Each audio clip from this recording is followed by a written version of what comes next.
TV9 सत्ता सम्मेलन में बोले यूपी के डिप्टी सीएम केशव प्रसाद मौर्य, 100 में से 80 वोट हमारा। ये केशव प्रसाद मौर्य की तरफ से कहा गया। 20% में बंटवारा। देखिए, 100 में से 80% वोट हमारा है, 20% में बंटवारा है, बंटवारे में भी हमारा है। ये है कि मोदी जी के नेतृत्व में सबका साथ, सबका विकास, सबका विश्वास जीतने का काम किया गया है। अगर हम सबकी सेवा जिम्मेदारी से, ईमानदारी से कर रहे हैं तो सबका आशीर्वाद और समर्थन भी हमें मिल रहा है। मोदी जी को तीसरी बार प्रधानमंत्री बनाने के लिए जनता आगे आगे चल रही, कई जगह तो हमारे कार्यकर्ता पीछे हो जाते हैं। ये मोदी जी का वेव ऐसा है, मोदी जी के प्रति भरोसा ऐसा है, मोदी जी के प्रति विश्वास ऐसा है जिसको शब्दों में बता भी नहीं सकता। ये 80-20 का नारा यही है। इसका अर्थ लोग इस रूप में लगाते हैं कि 80% हिंदू की भाजपा बात करती है, 20% मुसलमानों की बात नहीं करती। हम सबका साथ, सबका विकास, 100 में से 80% हमारा, 20% में बंटवारा, बंटवारे में भी हमारा, क्योंकि हम सबका साथ, सबका विकास कर रहे हैं। वहीं टीवी9 के सत्ता सम्मेलन में बोले यूपी के डिप्टी सीएम ब्रजेश पाठक, इस बार चुनाव में धर्म युद्ध है और एक तरफ राम को मानने वाले हैं तो दूसरी ओर राम को नकारने वाले हैं। कांग्रेस ने 100 से ज्यादा बार संविधान में संशोधन किया है।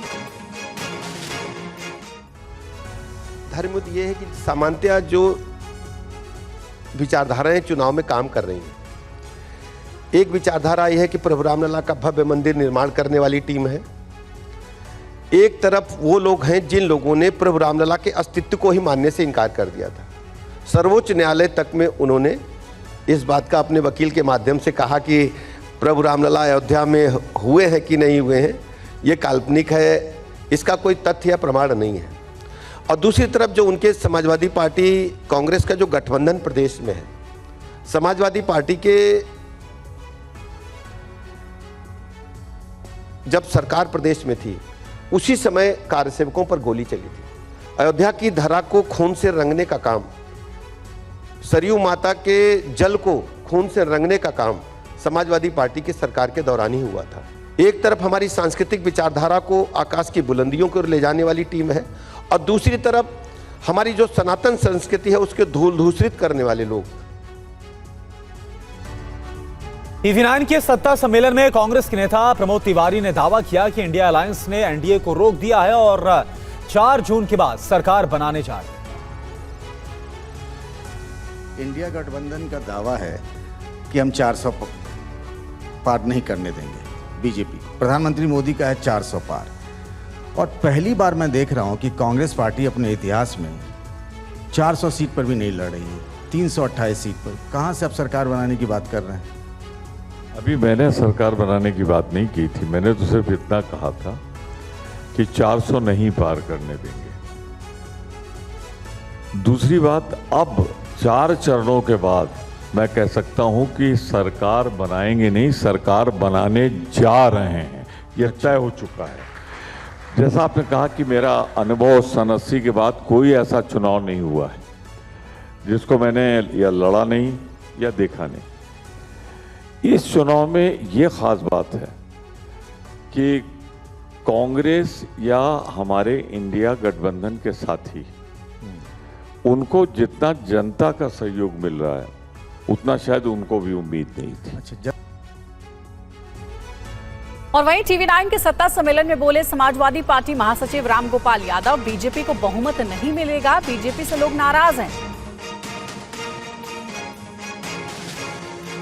आप मुझे ये बता दीजिए कि अभी 4 चरण के बाद साइकिल की स्पीड कैसी है, क्या अनुमान है आपका?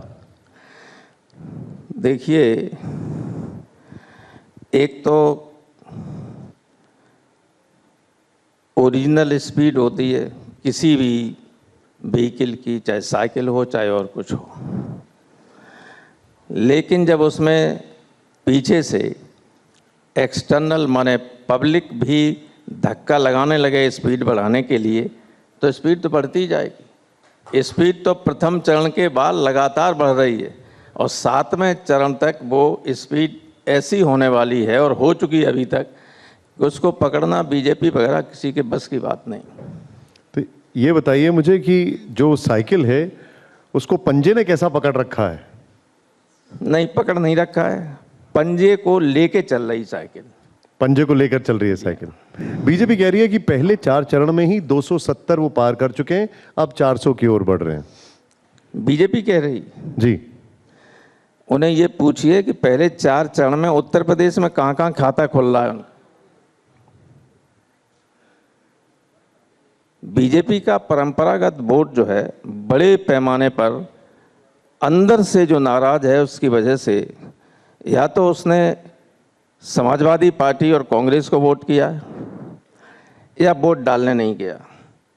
तो बीजेपी का कहीं पैर टिक नहीं रहा है। क्यों अब लगता है? केवल बातों तक ही सीमित है बीजेपी। क्यों लगता है आपको कि परंपरागत वोट जो है वो नाराज है? परंपरागत खुलेआम नाराज।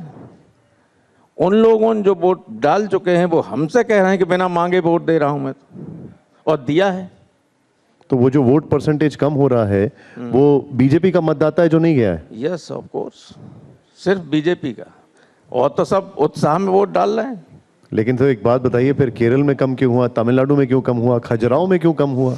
केरल में भी तो वोट परसेंटेज कम हुआ, तमिलनाडु में भी कम हुआ। देखिए, सबसे ज्यादा जो जुल्म और जाति बीजेपी की सरकारें कर रही हैं वो उत्तर भारत में ही की।